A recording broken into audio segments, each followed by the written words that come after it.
I am joined once again by Melissa McCarthy, Ben Falcone, and Jean Smart. Give it up! What? As we celebrate Thanksgiving, it's important to remember the millions of out-of-work people who are struggling this holiday season. Some of the hardest hit people work in the food and beverage industry, but here in LA, a pair of bartenders are stepping up to make a difference. Please welcome Othan and Damien. Give it up! Thank you for having us. Yes, thank you for coming. And I love that it's jean jacket day. We didn't tell the others, but we're all wearing jean jackets. We're in uniform.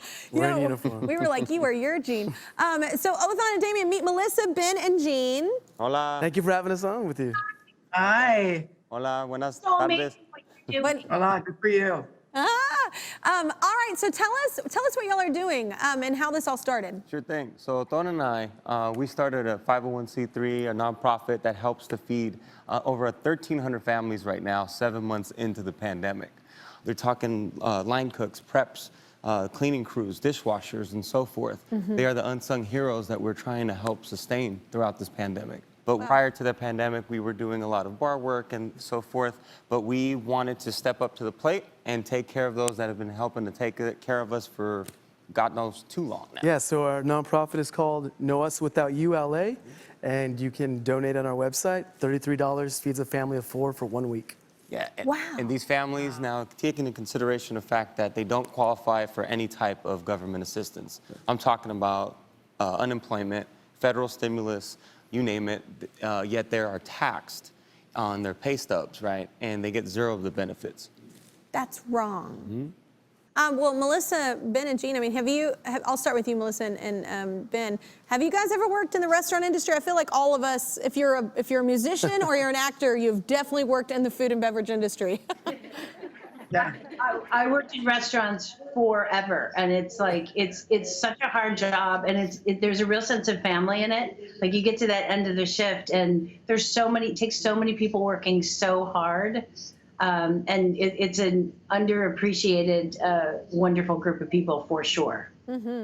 I've been fired from some really good establishments in the country.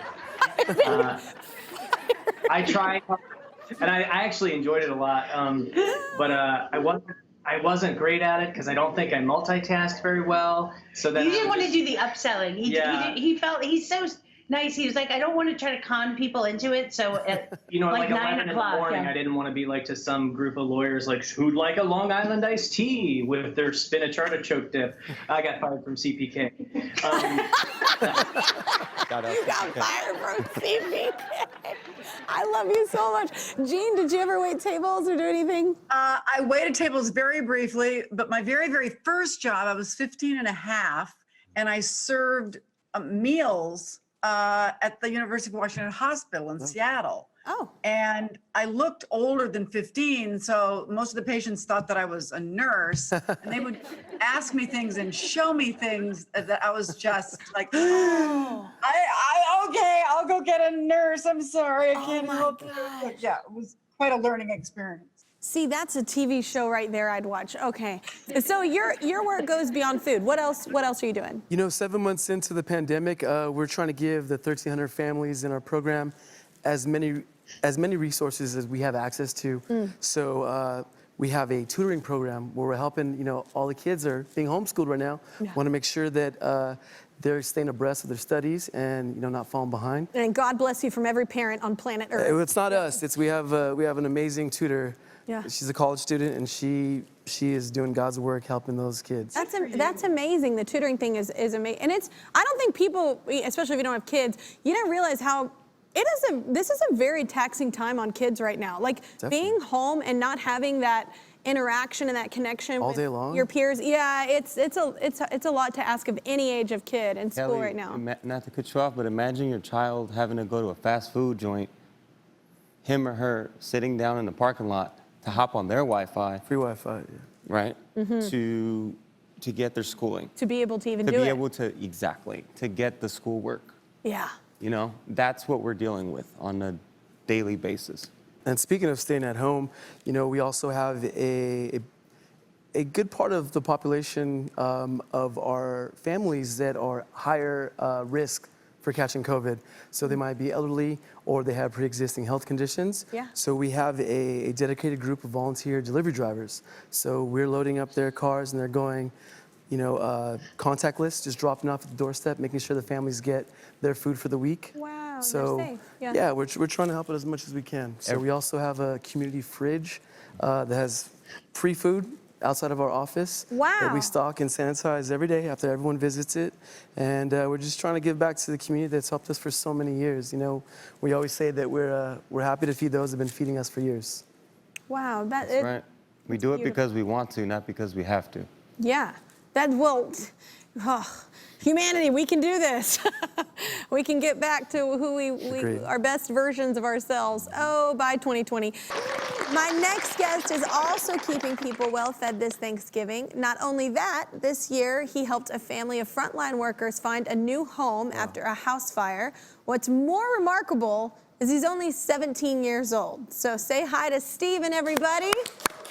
Hi, Steven. Say hi to everybody. Say hi, y'all. Hi, y'all. Hola, Steven. He's like, have you ever said y'all in your life before now? I actually have. Okay. I love going to. Okay, you were probably like, oh God, why? So Steven, before we get to what you did for this family, which is incredible, by the way, tell us about your nonprofit. My nonprofit is called Helping Others and Giving Hope. It's a local nonprofit which helps families throughout the community be fed throughout the whole pandemic. And before that, actually, we were just working on doing a bunch of different events. Like we would help out homeless kids that wouldn't have a Christmas like we would on a normal Christmas day. We would also help out frontline workers like nurses, law enforcement, and firefighters with Thanksgivings, as they don't get to spend Thanksgiving with their families at home. So we are all over the place. We're always helping out families. And throughout this whole pandemic, we've been focusing a lot on people that don't have jobs with a lot of unemployment, just like Othan and Damien and their group. So we've been just everywhere, and it's amazing what we've been able to accomplish. Oh my God, you're 17. I feel like I was a lazy teenager, Steven. So how did you end up helping a family find a new home? I ended up helping a family find a new home after I saw a story about what happened to them. They lost their home in a fire. They lost both of their pets. They have 2 kids, and they're both ICU nurses in a local hospital. I immediately knew I had to take action and take care of it. I started reaching out to several different reporters that I have met in the past throughout the whole mission of my nonprofit. And we were able to reach out to the family and surprise them and get in the works on it. We immediately started reaching out to several developers to see how we can get it funded or donated to us to give away. And after a couple calls of no's and yes, we were able to reach out to 2 developers that were able to fund us 6 months worth of rent for them. Oh my God, I mean, I love that you led with, I had to take action. And a lot of people just see those news stories, Steven, and then they just go on about their day. And you didn't. And it's such a remarkable thing. You have such a great heart, and especially such a young man. Jean, Melissa, Ben, y'all have anything you want to say to him? I hope I raise a boy like you. Boy, my hat is off to you. And, I used to think about doing things like that when I was 16, 17, but I didn't pursue it. I just didn't think that, oh, I can't do that. I'm just a kid. But you can. You just ask. It never hurts to ask. You just ask. It's so impressive, and it's so important that we hold each other up right now. And what you guys are both doing, we want to make sure that continues, where if it's with finding hotspots or getting more food or helping with housing for both of your causes and your charities. Ben and I want to give you each $10,000. What? And we want to really keep this going. It's so important, and just keep spreading that love. You're changing lives, and we want to make it easier for you to even change more. And I just feel lucky to have even gotten to meet you through this crazy Skype world. But I know how hard it is to do what you're doing, and I want you to just keep going, and you're making a huge difference. So Yeah, so thank you. yeah, thank you. you. And we will. So thank Go down the you. gauntlet. You So, have honestly, Kelly, Yeah. I'm gonna match that as well. Oh my What? gosh! Come on, man. Oh my god! That's 600 families we can add. Oh my God.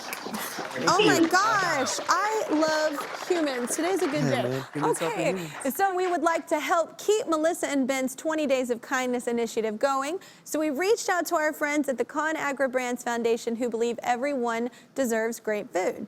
They love what Othon and Damien and Steven are doing. That's why they're donating $5,000 to each of their nonprofits. That's $5,000 to Know Us Without ULA and $5,000 to Helping Others and Giving Hope. And I'm going to match what they're doing.